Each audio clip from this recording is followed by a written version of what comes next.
来继续来看刑事局宣传反毒，趁着暑假举办电竞比赛，希望结合着少年人常常咧耍的手机游戏，来达到宣传反毒的效果。因为安尼一来会当耍手机游戏，二来佫会当参加反毒的宣传，所以这个电竞比赛果然是吸引着真侪少年人来报名参加。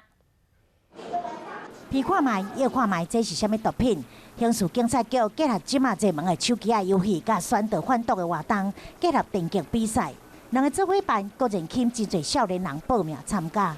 在暑假期间，能够多接触这样的一个正当的休闲娱乐活动，拒绝毒品，挑战人生。